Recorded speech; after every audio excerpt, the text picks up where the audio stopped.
Bonjour les enchanteurs, bienvenue sur ma chaîne Inspiration Enchantée. Je vais procéder aux guidances signe par signe pour le mois de septembre, des guidances sentimentales. Mais avant, je voulais vous faire un petit rappel. Vous rappelez que ce sont des guidances générales, ça ne peut pas parler à tout le monde. Allez faire un tour du côté de votre ascendant ou de votre signe lunaire si vous le connaissez. Et puis le temps est flexible, ce dont je parle peut s'être déjà passé, vous êtes en train de le vivre ou se passera au-delà du mois de septembre. Voilà, n'hésitez pas aussi à partager, liker, à vous abonner à ma chaîne. Vous êtes de plus en plus nombreux, je dois dire que ça me fait vraiment chaud au cœur. Et puis si vous avez besoin d'une guidance privée, je mettrai en barre d'infos le mail avec lequel vous pouvez me joindre. Alors à tout de suite pour votre signe. Alors les Capricornes, au niveau sentimental pour le mois de septembre. Sentimental. Quelle est la dynamique de votre relation? Le défi dans votre relation? La ressource? Et le futur possible. Ok. Je vais prendre une carte pour avoir l'état d'esprit, la couleur de votre mois de septembre au niveau sentimental. Celle-ci. Yin. C'est beaucoup de douceur. Hein. Vous allez voir la vie peut-être en rose, mais il y a vraiment l'idée de... Oui, j'ai envie de vous dire de vous laisser porter, d'être dans la douceur, dans la tendresse, d'avoir des moments très cosy avec l'autre, d'être dans l'accueil de ce qui vient et de ne pas forcer les choses. Très doux ce que je ressens. Alors, je vais compléter ces cartes. Voilà. Alors, la dynamique de votre relation, oui, il y a vraiment l'idée d'être dans la bienveillance, l'un envers l'autre, de s'écouter, d'être à l'écoute de ses émotions, des émotions des autres, des besoins des autres. Il y a vraiment au sein de votre relation, les Capricornes, voilà, beaucoup de douceur à l'image de cette carte très yin.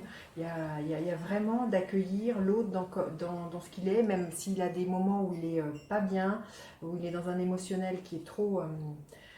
qui est très bousculant. Il y a vraiment la dynamique de votre relation, c'est que vous savez prendre soin les uns des autres. Vous êtes très intuitif quant à savoir quand est-ce que votre compagnon ou votre compagne ne va pas bien. Il y a vraiment une idée comme ça. Et si vous êtes célibataire, je ne sais pas, il y a peut-être quelque chose, un homme comme ça, très bienveillant qui est là autour de vous, quelqu'un qui accepte vraiment sa part, ou si vous êtes un homme, vous l'adaptez hein, évidemment, mais il y a vraiment quelqu'un dans votre entourage qui accepte totalement sa partie très yin, sa partie de sensibilité, sa vulnérabilité, et quelqu'un de très intuitif. Hein. Alors, quel est le défi dans la relation? Le défi dans la relation, c'est qu'au niveau de votre foyer, il y a beaucoup d'attentes peut-être. Hein. On attend beaucoup de l'autre, de la relation. Il y a vraiment quelque chose comme ça. Et d'être dans ces attentes, vous rendez compte que ça vous a servi. Hein, ça vous rend dépendant de l'autre. Ça, c'est vraiment le challenge que vous auriez à dépasser. C'est de être moins dans les attentes, faire plus les choses pour vous et plus centré sur vos besoins que de demander à l'autre, par exemple, de combler ses besoins. Donc là, c'est vraiment le challenge de ce mois, c'est d'être moins dans les attentes. Alors, quelle est la ressource de votre... Waouh, magnifique. L'énergie de la Reine de Pentacle. Votre ressource, c'est de faire, comment dire, de vous faire confiance, de faire confiance à votre propre guidance à l'intérieur, de reconnaître votre propre valeur, de reconnaître aussi les intuitions que vous avez, reconnaître qu'elles sont bonnes et qu'elles savent bien vous guider, que si vous sentez que c'est comme ça que vous devez faire les choses, vous les faites. Il y a l'idée de prendre soin de vous hein, ce mois-ci. Et ça peut passer par des choses que vous n'avez pas l'habitude de faire, mais vous allez être guidé en ce sens, j'ai envie de dire. Vous allez savoir vers où aller, vous allez savoir quoi faire, vous allez savoir, oui, vous faire du bien. Et quel est le futur possible, les Capricornes? Magnifique. Bah, vous voyez, là, on a le couple, hein. On a le roi et la reine. Donc, c'est très, très beau. Le futur possible de cette relation, si vous êtes célibataire, c'est quelque chose qui s'ancre dans le temps.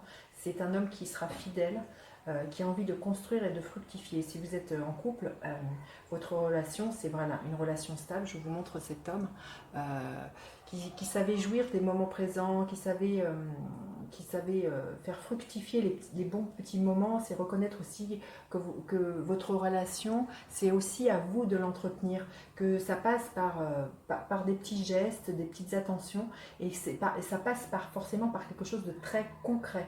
Mais il y a vraiment l'histoire d'une fidélité là, qui est là pour vous, les Capricornes, quelque chose de stable, de solide, d'ancré. Alors, on va avoir un message supplémentaire pour les Capricornes au mois de septembre. Celle-ci. L'enfant intérieur, reliez-vous à moi, j'ai des choses à vous dire. Bien oui, c'est d'être vraiment dans cette énergie de votre enfant intérieur, d'écouter votre joie, d'écouter, voyez cette boussole, d'écouter la joie, c'est la boussole. C'est quand le cœur s'expanse et qu'on est dans la joie, qu'on sait qu'on en est sur le bon chemin. Donc votre enfant intérieur, il va vous parler lui, écoutez-le, il est votre boussole, il est qui vous êtes, au-delà de tous les masques. Voilà. Écoutez, j'en ai fini avec cette guidance. N'hésitez pas à me dire comment ça résonne dans vos commentaires. J'ai toujours plaisir à vous lire. Et puis n'hésitez pas à partager, liker, à vous abonner à ma chaîne. Je vous dis à bientôt pour d'autres guidances. Bye bye les enchanteurs.